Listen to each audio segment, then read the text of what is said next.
Let's talk about dividends and how the declaration of them and the payment of them affect the balance sheet specifically.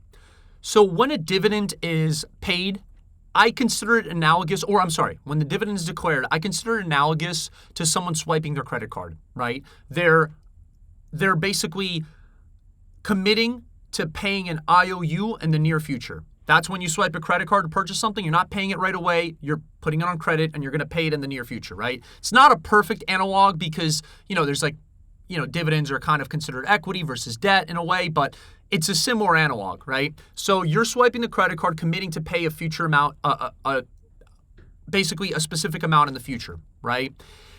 And same thing with a dividend. You're committing to pay what's called a current liability in the future. A current liability means something that you owe that's a year or less. It's the same thing with short-term, long-term capital gains. Current liability is a year or less. Long-term liability is more than a year. So you're declaring a dividend. Company ABC, right, is declaring a $1 dividend per share. So what happens? Your current liabilities are going up. Your current assets, which you own, is staying the same because you haven't paid that dividend yet. You're committed to paying it in the future. So there's certain ratios that are used a lot, like current ratio, quick ratio, or even working capital, which is not a ratio, but the current ratio is current assets over current liabilities. So in that situation, the current ratio would go down because the numerator is current assets, the denominator is current liabilities. The denominator is higher, the whole fraction is lower, right?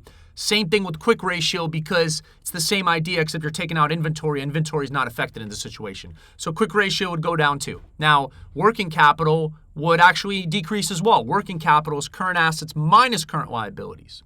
So if current assets stay the same, current liabilities go up, the overall number is going to be lower.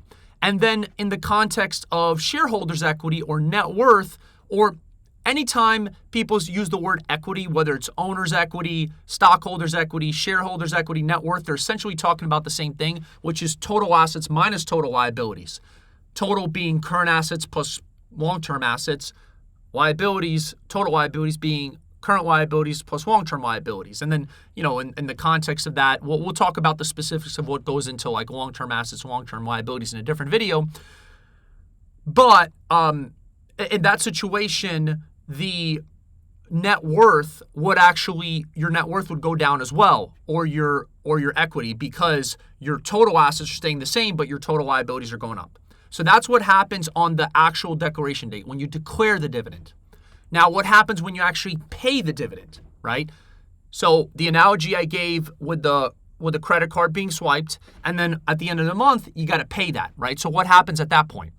The liability gets wiped out. So the liability goes down, but you're using your assets, your current assets, which would be cash, to pay that liability. So your current assets would go down and your current liabilities would go down. But now your equity or your net worth is staying the same, right? Your equity or net worth is staying the same because however much, whatever you used in cash to pay off that current liability is being decreased from your current assets. So at that point, everything kind of stays the same after that in terms of your current ratio, your working capital, your quick ratio, because your liabilities go down and your assets go down as well. So it would kind of stay the same. So hope that makes sense. And apropos to the personal example, so let's say your net worth is $1 million and you have to pay off this $10,000 bill. So at first, you just have this $10,000 bill, but your actual assets are not affected. But now you're using $10,000 of your assets to pay off that liability. So now you're down to $990,000 in your current assets, right? So hope that makes sense. And please subscribe and like and keep watching. Thank you.